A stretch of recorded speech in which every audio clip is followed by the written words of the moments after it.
Good evening, everyone, and welcome to the Owner's Box After Dark. I'm your host, Mark Farinella, the former assistant sports editor. I was a sports editor too, Patriots beat writer, most important thing, and sports columnist of a newspaper down here in southeastern Massachusetts until I retired 2 years ago and started doing this, which I enjoy immensely. This is the 18th episode of the Owner's Box After Dark. And I am very happy to be with you here tonight. It is the 24th, I think, of September 2020 here in the palatial surroundings of Fulton Pond Studios, Studio A tonight. I'm glad to be back here. And let's see, my beverage of choice tonight, and this is not a compensated endorsement, is Starbucks Nitro Cold Brew. Now, you've probably seen the spigots in your Starbucks where they have nitrogen pumped into these things. Well, it's pretty good stuff. With even in the can, I add a little bit of half and half to it and a squirt of Splenda, and it does the trick. Keeps me all pumped up and ready to go. There's Pete Carroll would say, jacked and pumped, or pumped and jacked. And the mood candle of the night is a Yankee Candle Macintosh. Good stuff. I am trying aromatherapy these days. Let's face it, we are 20 plus, God knows how many weeks into the pandemic. I got to get something to get this house to smell a little bit better because God knows I've been in it enough. Getting out a little bit from time to time. In fact, I had to go and pick up my car today at about $1,700 of work done on it because, long story short, 3 years ago I had an accident. Somebody hit me. I didn't hit anybody. And it was repaired, and it looked great, and it's run fine, except one day I looked in my garage, and there was a little piece of metal, a coil of some sort, underneath the car. And I said, what's this? I thought it was like a towing loop or something like that. Well, it turned out to be part of the spring of the front suspension. Now, I've been driving on it for about a year, so who knows what might have happened, but nothing did. So, as a result, I got that fixed and got some other stuff done. So, it's the car should be in pretty good shape now going down the road. I've decided I have two cars right now, and I'm going to consolidate down to one in 39 months. When I turn 70 years old. Can you believe that? I don't feel 66 right now, but I got a lot of mileage on the knees, as you folks know. So anyway, a lot of topics to get to tonight. So while I bring out Hugh Hefner's pipe, which is not lit, and never is because I don't smoke, let's get to some of these topics tonight. First thing I think I'll talk about a little bit is the Red Sox. They are wrapping up their last homestand right now as I speak. In fact, I have the game going on over my left shoulder, although right now you're going to see a commercial there. And they are trailing 8-1 to the Baltimore Orioles tonight. Now, they've actually been on a little bit of a hot streak lately, but they are going to finish under 500, and they are not going to be in the playoffs in this shortened 60-game season. So, It's been a very disappointing stretch for them, and I certainly think that there's going to be a lot of changes coming to this team as the season goes into the next one, obviously. The biggest question is to whether Jackie Bradley Jr. is going to return to the team. He hits free agency after this season's conclusion.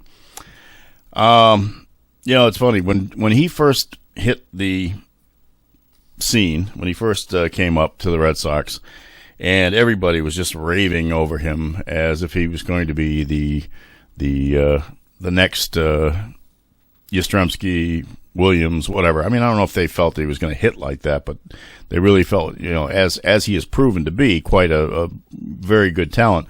But we of the Patriots media corps jokingly called him a member of the Patriots Hall of Fame immediately upon his arrival in Boston because of the way that the baseball media was hyping him up.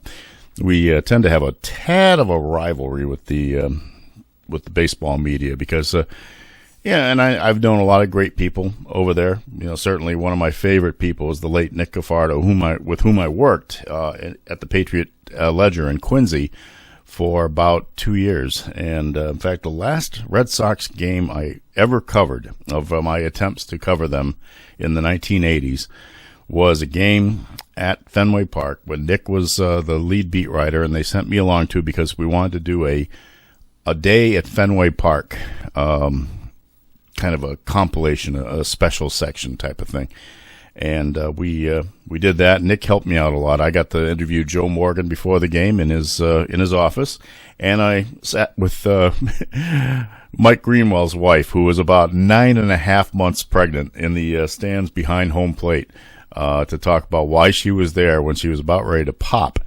And it's very pleasant, and it was fun. That was the last time. Actually, that wasn't the last time I've been in Fenway Park, but it's certainly the last time I've been in there as a media member. So it's been a long time. Anyway, so Jackie Bradley Jr. has really dazzled everybody with his outfield play. He is incredible out there.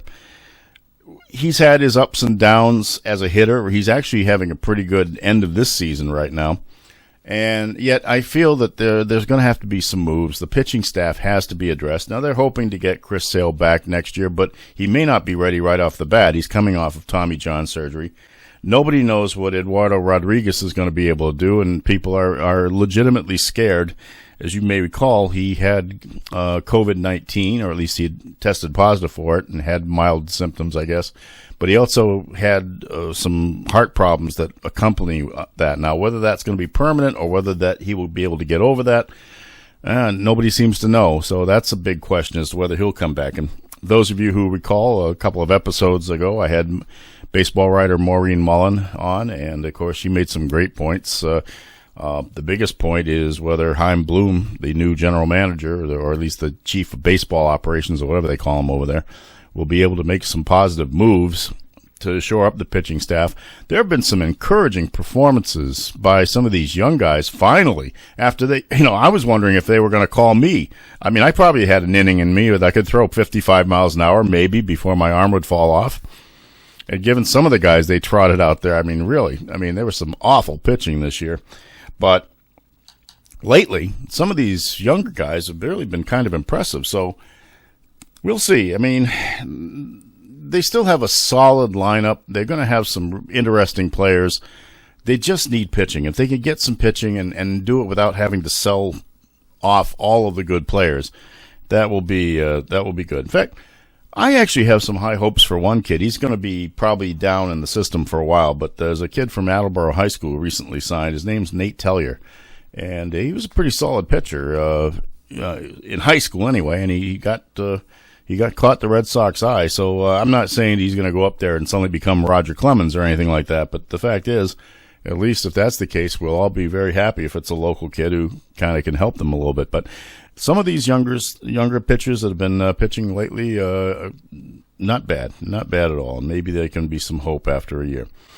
One of the joys of this season, though, and I have to admit it, because when the season started, I, like many of you, was desperate to get some baseball or get some sort of organized sports. And let's face it, we've been in our homes, trapped in them for months.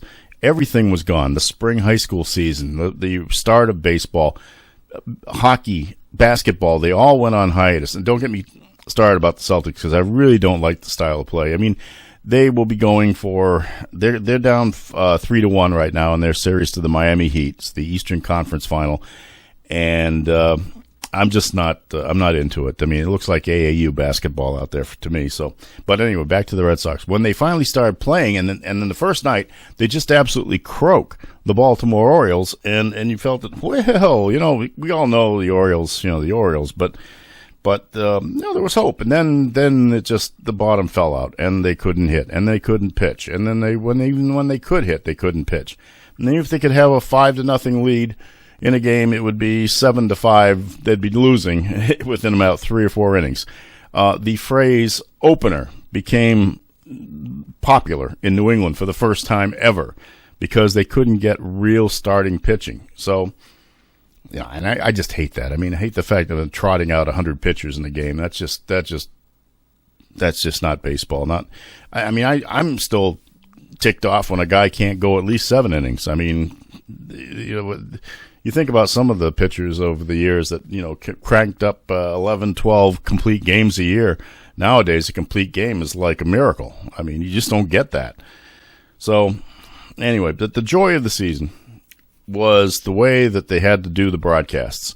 The Nesson crew never went on the road, and they never even went to Fenway Park. They were in a booth at the Nesson's headquarters in Watertown, where there used to be some great restaurants, but those have changed. And the joy of the season, to me, was listening to Jerry Remy and Dennis Eckersley together for the whole season. They were in the booth, and they were able to talk, and just, especially when the games got bad, they had to talk. So they're talking baseball stories, and I'm kind of soured on Remy after all these years. I mean, I'm old enough to remember when he played football, baseball at Somerset High School, not too far. In fact, the Mansfield Hornets played Somerset, I believe, in the 1960, I want to say 69 season, I think was when I saw Remy playing, my first year covering high school sports, in fact.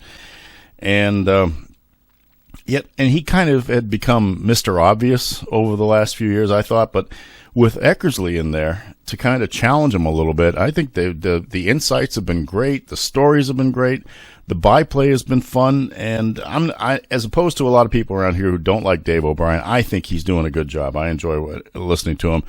Maybe that's because now since I've been doing some play-by-play, I'm a little bit more sensitive to the criticisms of people who do play-by-play. So, but the only thing I would ask is that at some point, I really hope that somebody will publish a Dennis Eckersley primer. I want a book, a dictionary that will give me all of the definitions of everything that Dennis Eckersley says, because even I don't know what everything that he says right now. I mean, all of the little phrases and the little twists and cheese and hair and well, I know bridge, but I mean, a few of them I just don't know how they're applied from time to time. But I really have enjoyed listening to him add everything to the broadcast. I mean, you can tell when he's upset when the game's not going well, but then there's a certain joy that he has about the game, and it comes out in these broadcasts. So that's been fun, and maybe it's something Nesson should consider. Throw a little bit more money at him next year. I don't know how they're going to handle everything. The news came out today that the Chicago Cubs are already planning on limiting attendance at Wrigley Field next season, which starts in April, because of continued COVID-19 fears. Wow. Eckersley said tonight on the broadcast, he said that was depressing. And I got to admit, I agree with him. That is depressing, because that, I think people will feel by that time, if we're still in that kind of a situation around here, then that is not that's not speaking well for everything else that we'd like to follow. So anyway. Okay, topic number 2 tonight, the New England Patriots. 1-1, as I predicted they would be.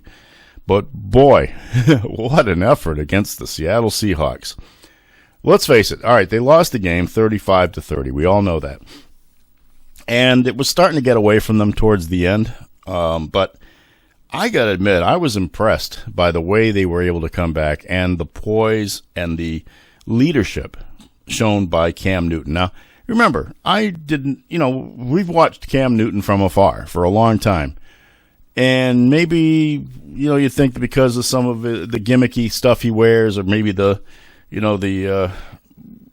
things that, some of his quirks and calling himself Superman and all that, you kind of would say it can't be all that good. I was told a story. I won't repeat it here right now, but a friend of mine from Charlotte was not enamored with him either, and not in a bad way, not in a way that would be suspect of maybe racism or something like that. No, not at all like that. But just thought that maybe he was a little bit too much in love with himself for the good of the Panthers.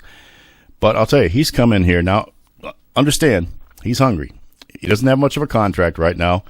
This is a resurrection of his career, at least the potential of it, and so far, so good. He has really given the Patriots a dimension they did not have before, which is a mobile quarterback. But then again, look at he can do more than that. The statistics, as you will see below, really kind of bear that out. He was 30 for 44 in passing for 397 yards, with one touchdown pass and one interception, and that's a passer rating of 94.6. He also carried 11 times for 47 yards and 2 touchdowns, which is, kind of that's been his forte. He has been the weapon inside the red zone, although the Seahawks kind of sniffed that one out towards the end there. But I mean, he's using people. I mean, he threw to Edelman 11 times. Edelman caught 8 of them. Julian caught them for 179 yards, which was a career high for him. N'Keal Harry, after kind of a lot of questions about him and the disappointment of his fumble the previous week in the opener, Newton threw to him 12 times. Harry caught 8 for 72 yards and was a very good contributor. And I'll tell you, just that strong comeback that they made to get down to the end of the game, one play. And even then, if you look at that play and replay, and of course I can't show that here, but certainly Newton kind of started his leap too soon. It was a run to the left.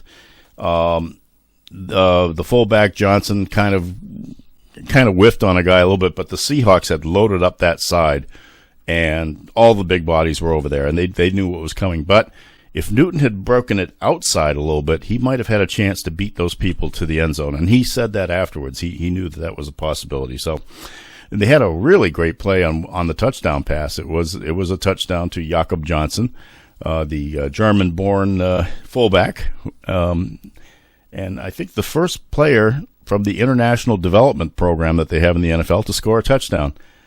It was a fake run by Newton, and it was just an easy, it was an easy little flip over everybody. And I wish that they had held that play until that last goal line situation, because to get it down to just that one play to decide the game, the Patriots could have won.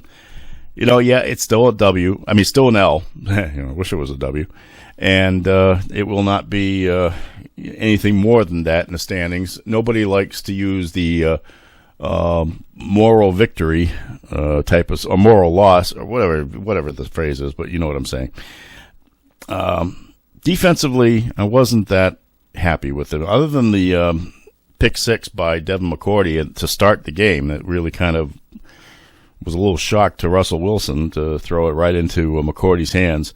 After that, it kind of looked like a preseason game for the secondary, and certainly Wilson was able to throw 5 touchdown passes, completed 21 of 28 for 288 yards, and had a passer rating of 132.1. I don't think you can get much better than that, can you? Probably just a little bit. So anyway, so far so good. I think it's an encouraging situation, and I think the Patriots can respond from that. They are playing the Las Vegas Raiders at home this week. Now, I watched the Raiders beat the Saints on Monday Night Football, and kind of raised a few eyebrows. The Raiders are going to be tougher than a lot of people think. In my preseason predictions, I said the Patriots would win this one. I'm going to hold to that. I'm going to say the Patriots 24-21 in this game. Let's see how that is. It is a 1 o'clock game on Sunday. The Raiders coming all this way east and doing that on short rest. I think that might be the factor that helps the Patriots a lot. Okay, third topic, and this is a sad one. As you know, if you watch the game, the Patriots did not have their third down back, James White, because earlier his father was killed in an automobile accident in, I think it's called Cooper City. It's a town. It's kind of a township not too far from Miami. And James, of course, being from Fort Lauderdale originally, it was heartbreaking. His father was a longtime captain in the Miami-Dade police force. His wife was in the car. His father's name is Tyrone. He was 59. And his wife, Lisa, James' mother, was critically injured. As far as I know, she is still alive. I hope so at this point. I haven't read anything new to that extent. This is just terrible news. I would like to think that of all the players that I've covered over 40 plus years covering the NFL, James White is one of the most decent individuals, a quiet leader, a very dignified individual, a kid who just, as the coaching staff will say, you tell him something once and he remembers it. Always helpful with the media. I think he was always a little nervous to talk to us. I mean, he kind of laughs a little bit when he says something because that's kind of a nervous laugh. I know that feeling.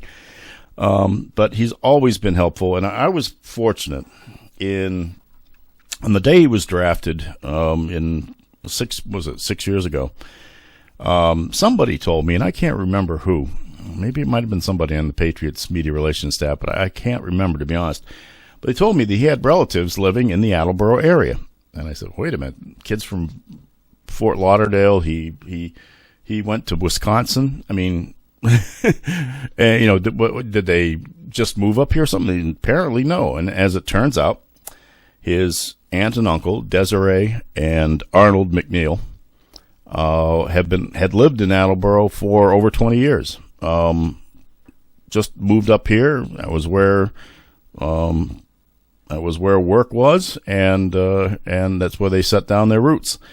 And Desiree being the sister of James's father. Well, on draft day, I started making a ton of phone calls and trying to look around where I could find them, because you don't have phone books anymore. It's so hard to find phone numbers because they don't publish phone books. So I finally did find a number for them in South Attleboro, and I called, and I was very happy. I got Arnold, and I talked to both Arnold and Desiree, and they were so happy that James was going to be coming to New England.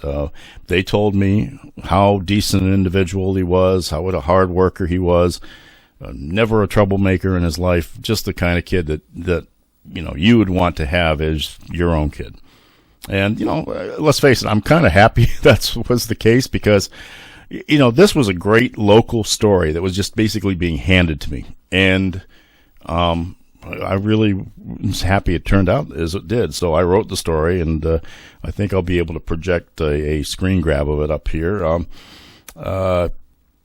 James is just a really decent guy. I'm not going to say I have a special relationship with him as a player and a reporter, because I'm just one of the pack, or at least was one of the pack, and I haven't been there for a whole year now because of the pandemic. But I was just happy to be able to cover his success. Certainly, if you remember Super Bowl 51 and the Patriots' amazing comeback against the Atlanta Falcons, that would not have been possible if not for many great plays made by James White in the second half and in overtime. So certainly my heart goes out to him and his entire family. He's just his son, his little baby son, just celebrated his first birthday. The family did, and it is so sad that under these circumstances, I don't believe he's going to play. James is going to play this week, and I just wish I did put something up on his Instagram account, and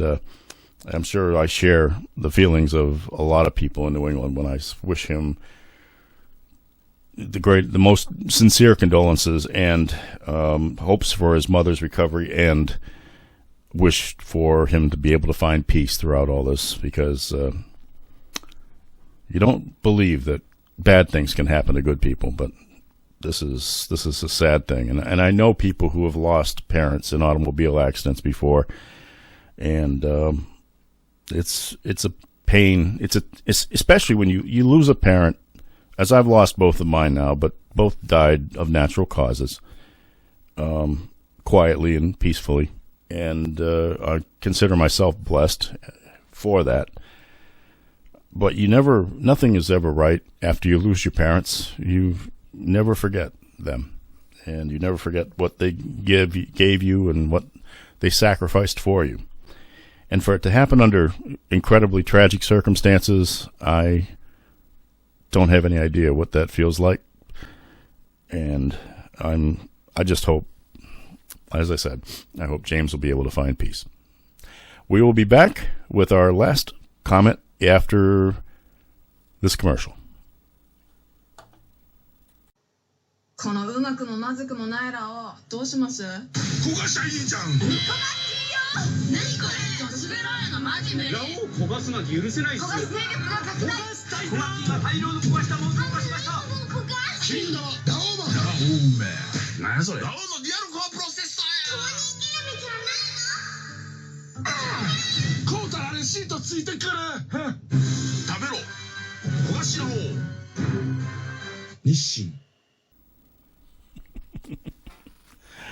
Welcome back to the Owner's Box After Dark. Don't you just love those Japanese commercials? I'm going to have to find more of them because some of the ones are just too crazy to play, but of the ones that I found recently. But, hey, what the hell? It's entertainment, right? I don't know what they're thinking of when they do these things, though. It's like, I mean, we have crazy commercials in the United States, but my goodness, those are just outrageous. Okay, my last topic of the night is another sad one, but there's a happy part of this story. I don't know how many of you out there are science fiction fans. I am. I certainly enjoy it. I never considered myself a Trekkie, but I'm more like one of the Trekkers. You know, the people who follow it but don't live. You know, I don't do the live long and prosper thing to everybody. I don't speak in Trek mythology all the time, but I love shows that are a little bit off the beaten path. And I gotta admit, maybe in the 80s I was kind of taken up with all the excitement with Star Wars, and so I watched Battlestar Galactica on ABC because it had kind of an interesting premise.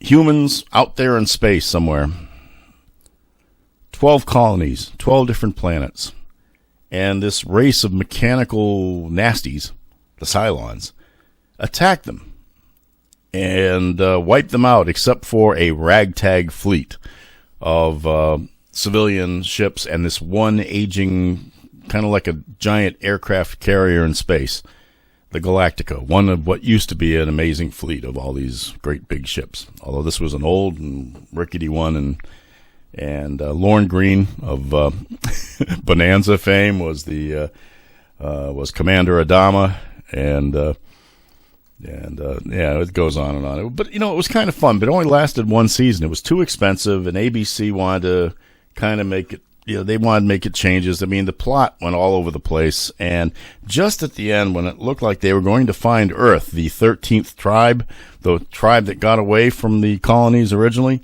the series ended. So that was it. And they had a couple of little revivals with some different cast members, but it kind of failed after that, which is kind of a shame. Midway through the last decade, a fellow by the name of Ronald Moore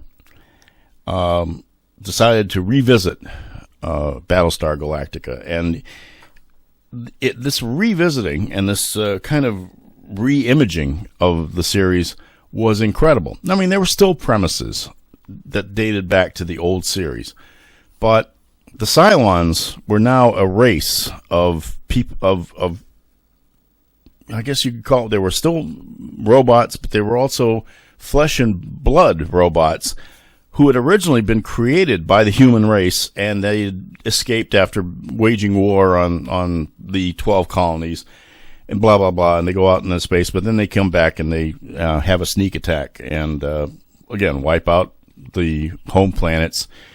Several civilian ships made it off the planet at the time, and of course the Galactica. And once again, the Galactica is this big battle star, as they call it, but it's also the oldest and the least technologically advanced of the entire fleet. And in fact, in the opening episode, it was going to be retired. It was going to be decommissioned and turned into a museum. Well, all things considered, I mean, this show lasted for 4+ seasons, and it was riveting. I mean, you could like this show even if you weren't into sci-fi because they humanized it. They didn't make it. They made the people. First of all, they all spoke English, and as if that was their real language. They had English or like traditional human names. They had values that you could see that maybe perhaps if they found us later, they would be incorporated into us because we were part of them and stuff like that. I mean, I loved it, and the casting was fabulous. I mean, just the people who were playing this, many of them unknowns, a few people who weren't. Certainly Edward James Olmos as the new Commander Adama certainly was certainly somebody who you'd be familiar with.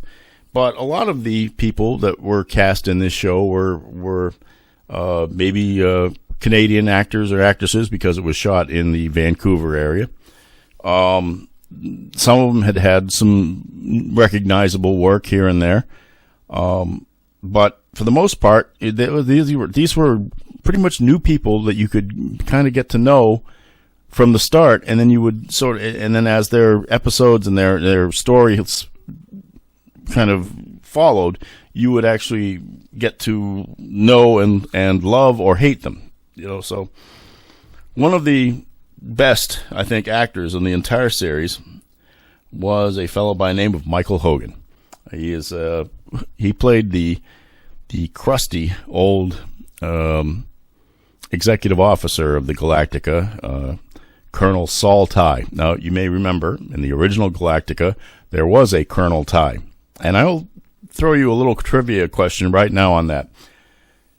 I know you got plenty of time. If I try to make a contest out of it, you'd be researching it. You go to Google and so on and so forth and not have to give out coffee mugs to everybody. So I'll have the answer by the time I stop talking about this. But if you just give it some thought, who played the original Colonel Tigh? And what connection does he have to Boston? Okay, I'll get back to that at the end of this. All right, Michael Hogan you'd recognize him in a lot of series, especially the stuff that was popping up most recently on the new premium channels like Netflix or Amazon Prime. He was in Fargo. He also had a role in one of my favorite shows, The Man in the High Castle. And but as Colonel Tigh, he really set a standard. I can't even begin to explain. If you haven't seen the show, although it's streaming on Peacock these days, so I would say go take a look at it. And even if you don't like sci-fi, just watch an episode or so, and maybe you'll get a little bit of a feel for it. He had just a crusty quality to him, but a great loyalty. And he turns out, well, and I'm not going to, maybe I shouldn't give you all of the spoilers, but he had a great career. He had a great character arc that really took you on a left turn towards the end of it. And he was an unforgettable character. Well, in the many years since, many members of the Galactica cast have they've stayed in contact with each other. I mean, some of them are working, some are not working, some of them are semi-retired maybe, but and the younger ones are proceeding on their careers, but they all kind of stay together. And in fact, I love listening to there's a podcast. It's called the Battlestar Galacticast. And the co-host of that is Tricia Helfer, the actress who played Six, the incredibly attractive blonde Cylon. She was the sexy character of the entire thing. She's funny, she's relatable, she's a joy to listen to, and she and her co-host, a writer named Mark Bernardin, they really have a great rapport on this podcast. And what they've done since for almost a couple of years now, they've viewed the episode and critiqued it during their podcast. Now, it's an audio podcast, so you can only listen to what they're saying. But it's really been charming. It's been funny, and they're right now. They are close to the last couple of episodes, and I will miss it when it's not there anymore. To be honest, because I really enjoyed listening to it. In fact, I mowed my lawn through a lot of the episodes, and it really helped me forget the pain in my left knee, oftentimes. But they've talked to a lot of their fellow cast members on that, and they were all saying that they would have liked to have gotten Michael Hogan, and I think they were going to try to get him for this time, but back in February, he had been at a kind of a Galactica convention. You know how fans have those things. And I guess later that evening, it was I think it was February 17th, he fell down and he hit his head, and he didn't know right off the bat how bad it was. I guess they could not wake him the next morning. He had a brain bleed, and he was hospitalized, but unfortunately the results were not good. He's paralyzed on one side, he's had memory loss, and he's had some cognitive problems. And he is at a care center in Vancouver right now. And one of the problems is that the caregivers have not been able to pay close attention to him during this time of COVID-19 fears. So he has had some setbacks in his recovery, but hopefully they will be able to overcome them. Now, you remember that Canada has a kind of a universal health care system. So you might think, well, heavens, why, he should be taken care of. Well, it might take care of a lot of his medical bills, but it doesn't take care of a lot of the other things that may be necessary, other things in care that accompany his recovery. And a lot of people, I think that if an actor is, on television or in movies, he's automatically successful, or he or she, and it'll probably has lots of money and so on and so forth.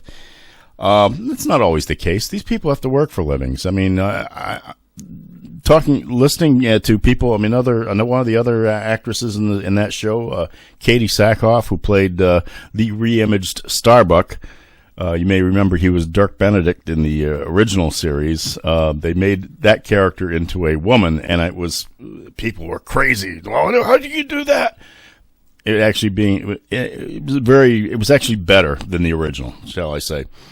Now, Katie Sackhoff does YouTube videos and stuff like that. She's been in a lot of series ever since, but these people, they're not as rich as you think. They may live a little bit better than a lot of people, but you know what?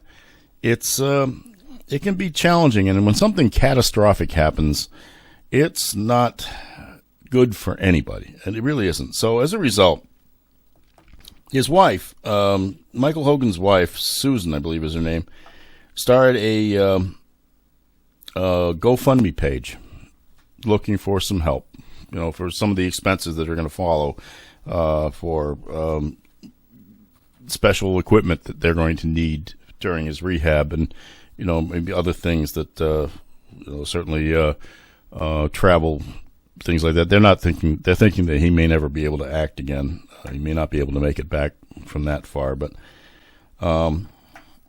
the initial goal was about $70,000. It was announced earlier in the week, and in one day they reached that and more, and that was amazing. I mean, and I remember I was listening. Now, this most recent episode of the Galacticast, they had not mentioned it yet, so I think they recorded it before the news of the GoFundMe page had gotten out.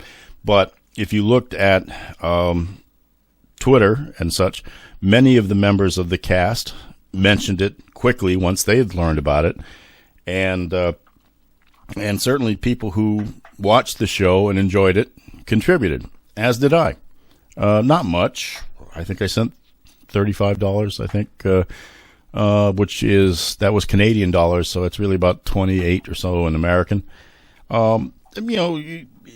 When you have thousands of people contributing, you don't have to break the bank for it. I mean, there are some people who can afford more than such, and to hear that this tragic situation has befallen Michael Hogan, that's the least I can do to, what would that be? 5 coffees that I get?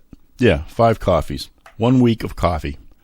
If I can contribute that, at last look, earlier today, and again, this is the 24th of September. I think it's been in effect for about maybe for 5 or 6 days, maybe at the most. They are now at $262,000 Canadian, and the donations continue to roll in. So, if you watched Battlestar Galactica at all, I would suggest that you contribute something. The guy needs your help. Go to GoFundMe.com. I believe that's it. And look for the Michael Hogan Fund. And you'll see all the information. There's nothing that would make you raise an eyebrow in it.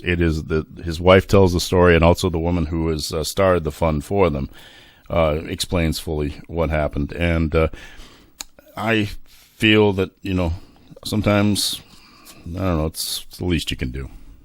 So, and now for the answer to the trivia question. The actor who played Colonel Ty in the original Battlestar Galactica was a fellow named Terry Carter. And if that name sounds familiar to some of you older New Englanders, it's because you saw him on television in Boston. Terry Carter was briefly a weekend news anchor and also a reporter for WBZ-TV, Channel 4 in Boston. And he has the distinction of having been one of the first African Americans to have anchored a local newscast ever in this country. So I'm not sure how long he did. I think it was about maybe 3 years, and then he went on to act. And he was in Battlestar Galactica. He was also in McCloud. You folks may remember the McCloud series on NBC, and I think he's still alive. I think he's 91 years old. So Terry Carter, the original Colonel Ty, and a anchor of the news, the Eyewitness News, at Channel 4 in Boston. Okay, so that will kind of wrap up this long edition of the Owner's Box After Dark. Oh, I didn't hit the button. After Dark. The Owner's Box. And once again, if you would like to see links to all of my podcasts and such, and some stories that I put up there. In fact, I ranked all of the NFL stadia in one of my most recent posts from 1 to 30. Yeah, 30, because that's all they got right now. There's two stadiums that are shared by 2 teams each. So you want to go to www.theownersbox2020.com, right across your screen. If you would like to send me an email asking me about maybe some of the stuff we've talked about, or send me some tidbits. I got a fellow in Connecticut who sends me great stuff about the high schools. I enjoy reading his emails. I don't answer all of them. I probably should. But yeah, I've been keeping me up on this effort to try to get high school sports back into our schools here in New England as the pandemic continues. Please send those emails to I'll start again. If you would like to send me emails, I'm going to remember. I should have it across my screen right now before I start reading it. The address is theownersbox2020@gmail.com. That shouldn't be so hard for me to remember. And, of course, snail mail is available to you. I have gotten all of 3 things in my mailbox so far, and none of them have been in regard to my podcast, but I would really like for people to send me snail mail if it's possible. The address is the Owner's Box, Post Office Box 272, Mansfield, Massachusetts, 02048. And so that should do it for this episode. I'm going to try to get a guest in here soon. I'm just trying to figure out who's available. And these are busy times for a lot of people that I would like to talk to, because they're trying to straighten out this mess about who's in school, who can't be in school, who can be practicing. Does anybody have COVID-19? Please, God, no. I don't envy them. So I'm going to try to find a couple people that I might be able to talk to, and we'll show some of it here, and we'll have all of it rather on the audio podcast, the Owner's Box, the original Owner's Box, which is still active. We have done 27 of those episodes. So until then, please stay safe, do everything you can to avoid the coronavirus. I know we're all getting, again, restless and all that, and now we're worried about flu shots. Get a flu shot. I am trying to schedule a flu shot right now, in fact. But make sure you don't get that, too, on top of this. But please, wash your hands. Stay safe. Stay safe. Use this stuff, or whatever good stuff that you can find that's not going to eat your hands, which is some of the stuff that I was worried about. And I just... I stuck my arm over the candle, and now I got scorched hair on my arm. That would have been something if I had just burst into flame all of a sudden, huh? So, please, take care of yourself better than I do. Enjoy your life. Good night, everybody.